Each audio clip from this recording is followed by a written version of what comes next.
Estamos de volta com a RVC Notícias e neste bloco você confere. Ministério Público Federal pede que Sarney devolva salários acima do teto.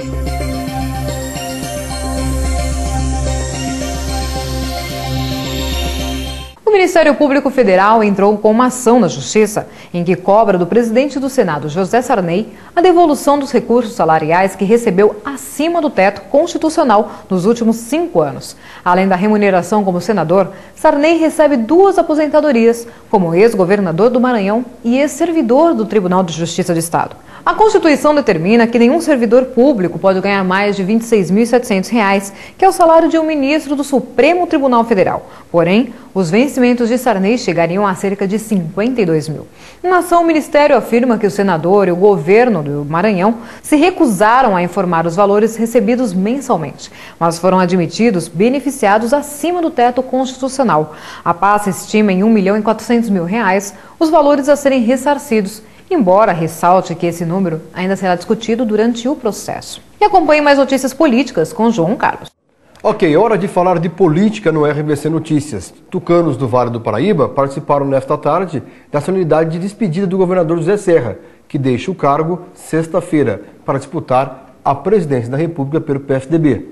O governador aproveitou o último evento em obras de sua gestão para agradecer a sua equipe de governo. Serra dedicou atenção especial aos secretários Geraldo Alckmin e também a Luísio Nunes da Casa Civil, bem como ao vice-governador Alberto Goldman.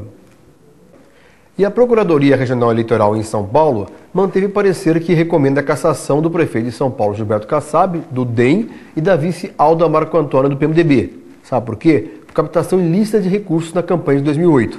Kassab e Alda tiveram mandato cassado pelo juiz da primeira zona eleitoral, o Aloysio Sérgio Rezende Silveira, mas recorreram à decisão e se mantiveram no cargo. Mais confusão à vista. Na primeira aparição pública desde a revelação do mensalão do DEM, Durval Barbosa, ex-secretário de Relações Institucionais do Distrito Federal e delator do esquema, mandou recados para políticos e empresários de Brasília. Ao depor ontem na CPI da corrupção, instalada na Câmara Legislativa, afirmou que resolveu denunciar o esquema porque não aguentava mais os achados do governador cassado José Roberto Arruda e do ex-vice Paulo Otávio, que renunciou ao cargo após o escândalo. Em tom de ameaça, Durval disse as seguintes palavras: "Se contrariei algum interesse específico, não tenho culpa. O rolo compressor vem aí, nem começou.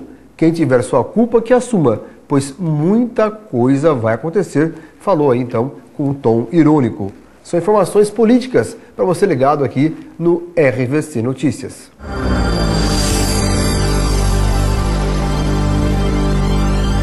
Berenice Guerra, que assume nesta quarta-feira a Casa Civil no lugar da ministra-chefe Dilma Rousseff, será convocada a prestar esclarecimentos de um processo que investiga um suposto dossiê com gasto do governo Fernando Henrique Cardoso.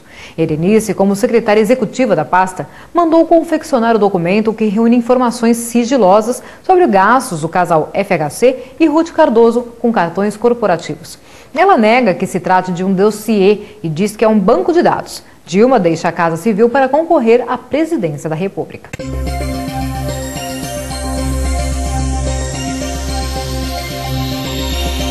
Entra em vigor nesta quarta-feira o reajuste de até 4,83% nos preços dos medicamentos, segundo autorização concedida no começo do mês pela Câmara de Regulação do Mercado de Medicamentos, órgão do governo federal, formado por representantes dos Ministérios de Saúde, Justiça, Fazenda e Casa Civil.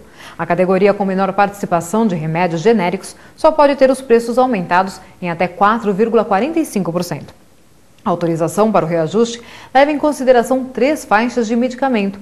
O governo entende que nas categorias com mais genéricos, o reajuste autorizado pode ser maior porque a concorrência é mais ampla e o mercado se autorregula. E as tarifas avulsas de serviços bancários subiram até 328% entre abril de 2008 e fevereiro deste ano, quando o Banco Central instituiu novas regras para o segmento. O percentual supera amplamente a inflação do período, que foi de 9,88%. Nos pacotes de serviços, a maior variação foi de 65,8%. Os números integram um estudo do Instituto Brasileiro de Defesa do Consumidor. O levantamento, realizado pela economista Ione Amorim, foi feito com base nas informações que as instituições publicam em seus sites na internet. Participaram da amostra os 10 bancos brasileiros que têm mais de 1 milhão de clientes. A Bovespa fechou em elevação de 0,04%, a Nasdaq e o Dow Jones se mantiveram estáveis sem registrar alteração. O dólar comercial registrou recuo de 0,22%, cotado a R$ 1,793 para a compra e R$ 1,795 para a venda, e o euro subiu para R$ 2,408. Vamos para um rápido intervalo, dentro de 2 minutos estaremos de volta. Fique com imagens aéreas do Rio de Janeiro.